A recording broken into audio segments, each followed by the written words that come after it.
What's up, fire family? It's Kiahonfire, and welcome back to Conan Exiles. Today we're going to be going over a very popular mod called Endgame Extended Weapon Arsenal, aka EEWA or EEWA. The mod in question has lots of lore, different dungeons, sorcery, unique weapons, and different systems, including one of their recent systems, the trait system, which you can find in here. That can give you lots of different things for leveling up different things.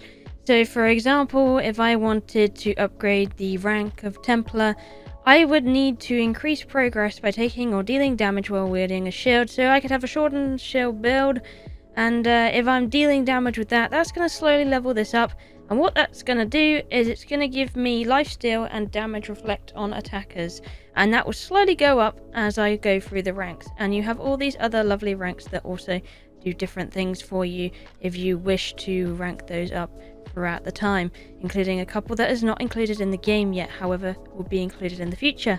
Now if you figure to yourself, this mod has a lot of things and I don't really know where to start, well, there's an absolutely excellent guide down in the description down below that I'll be linking, made by the community manager for his mods, which is the curator of EEWA. So if you want to check that out, you're really stumped, you don't really know, and you want something that's really juicy and full of content, well, do check that out because that will help you a lot. However, I'm just going to run you through the basics of things you want to look at as soon as you reach roughly about level 50 to 60. This is when you can start really dipping into EEWA content, because until then, you kind of need to level yourself up because this is all about the end game. So in the current mode of the game, you actually want to come over to the ice zone and you want to enter the Perilous Valley entrance. This is going to get you started on your EEWA adventure for the most part, and help you out on getting a foothold or understanding or picking up other quests on your way here. So we want to start here, and there's a few people you can talk to. We have this guy here. His name's Aaron. You probably recognize his voice if you listen to a lot of other Conan Exiles YouTubers. There is also Igor.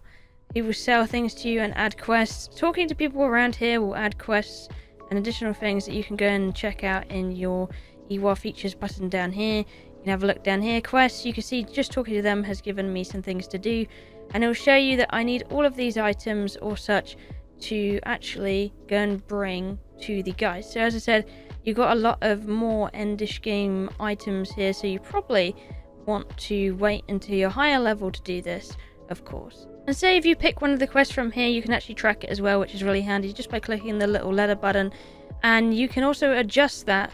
If you didn't like how it is in the corner over there, you can adjust how you like by pixel in there, and then you can track your quests right under your mini map if you have the Hozav's UI mod. If you don't, then it will just be up in the corner and you can see what you require, how much of it you have in your inventory, and how much you need to be able to complete the quest. Then you have to bring those items to the person that gave you the quest, and then you'll be able to get your items. So you can get lots and lots of XP by doing these quests. You can get nice items, Ymir tokens, which is probably going to be the thing you most want, and all of that great stuff. Apparently there is also a traveling merchant that can come here on the weekends, so do keep an eye out for that. He'll mostly be around this kind of area, but do check it out. Another thing you can also check out is the interactive map for this, which I'll also link in here. That's going to help you have a look for different things around the EEWA map. So you can find different dungeons. There is different dungeons around with level recommendations on them. So Ancient Cave, you can see that's one. We got an altar over here that could help you with some stuff.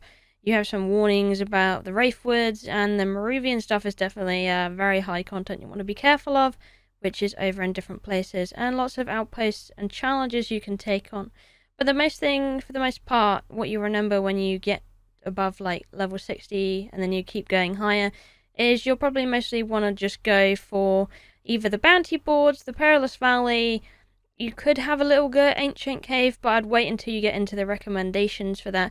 There's also something else I found quite handy is going for outposts, especially if nobody else is going for them, or if you're on a server that has lots of people and they're going for them as well, it might be a little bit more difficult.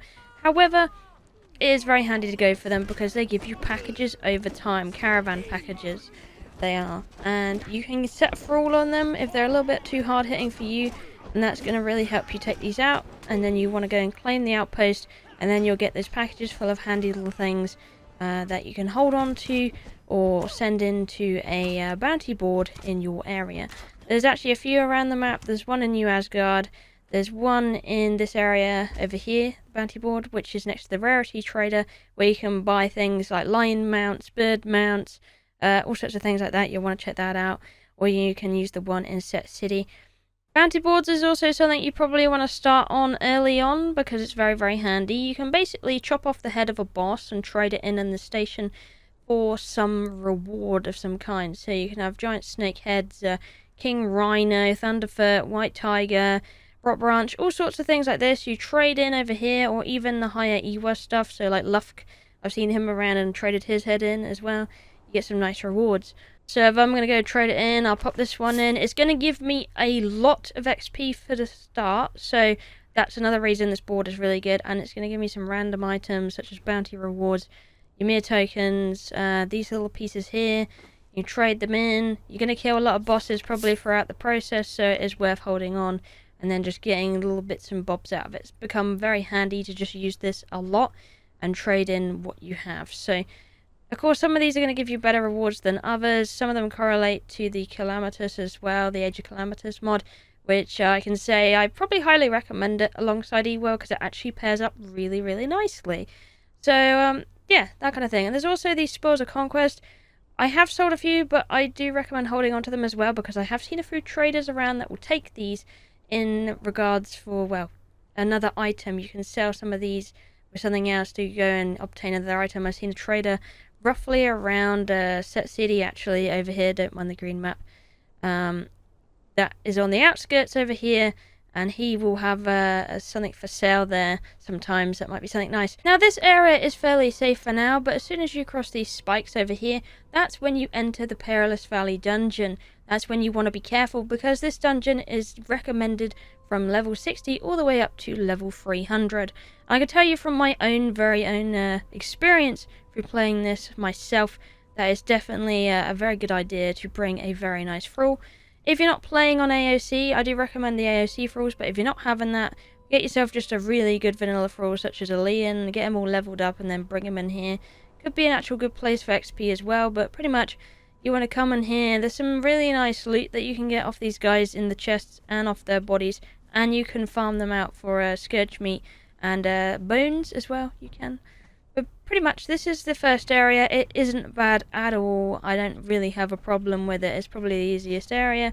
Only guy you need to be worried about is the guy down there, but he won't really attack you until you get involved in him. But pretty much around this area is going to be, well, these kind of guys. They have this really cool animation when you break off their armor. They, well, shatter their armor as soon as you get through their health bar. So pretty much you want to go about killing them with your thrall or yourself. There you go, you got a decent amount of XP, and then you'll get a few items off them, and also you hack their remains to get some additional loot. But it's not too bad in this first area at all. The only thing I would really say that you have to really be worried about is not getting too many of them to gang up on you, so taking it nice and slow.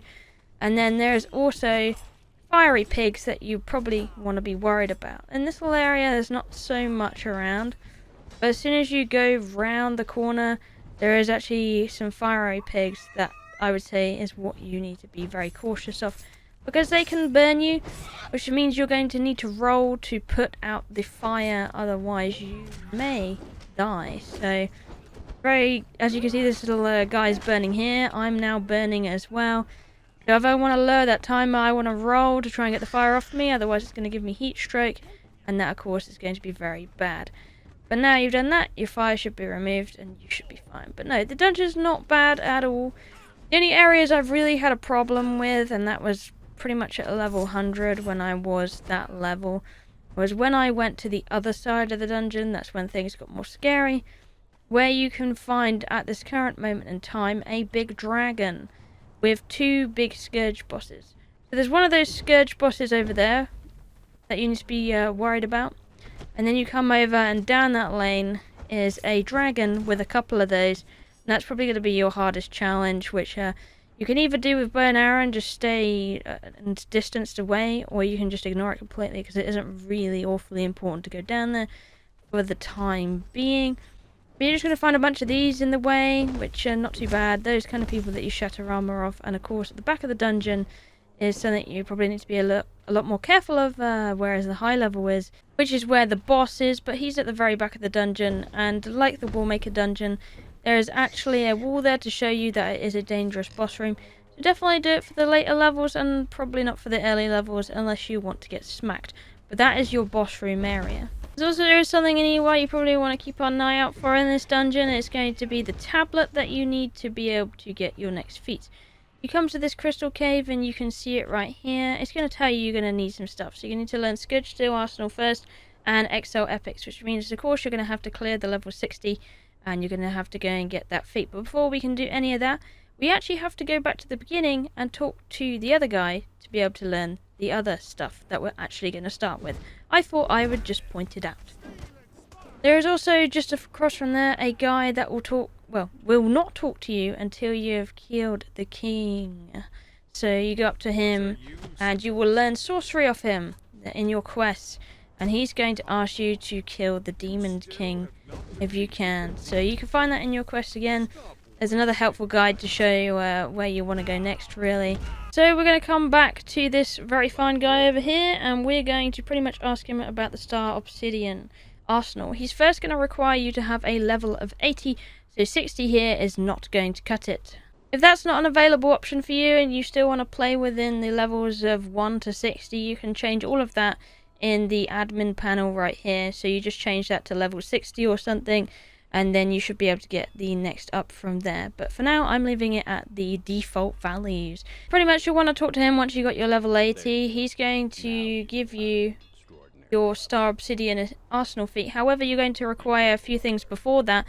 You're definitely going to need to go into the Well of Skelos and go down and defeat the actual boss in there to go and get the Obsidian feats beforehand to be able to learn what he gives you. You're also going to need 25 Ymir totems to get started to actually purchase this thing off this guy.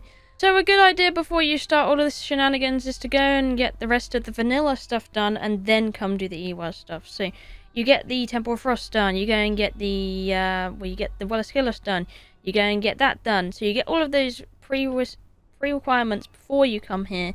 That's going to help you with your future quests. Otherwise they might ask for things like that or knowledge like that, so you can do the rest. But with this stuff you're going to have this anyway, like obsidian and stuff, to be able to make it.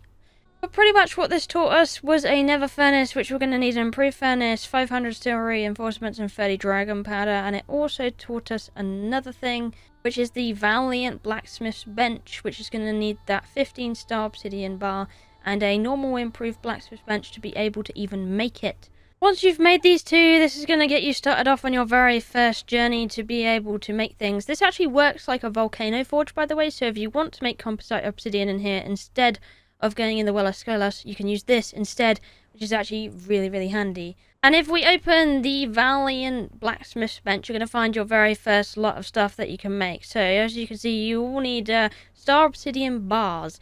So for that, you either want to check out the guide to find all the crafting recipes, or you can just start off with the one to actually make the star obsidian bar.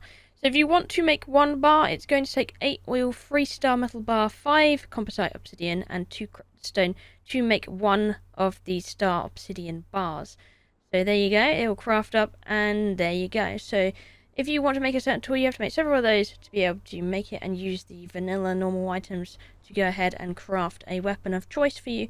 That will get you started off on your very first kind of items that you'll need. So those are some nice things to kind of get you going on your EEWA adventure.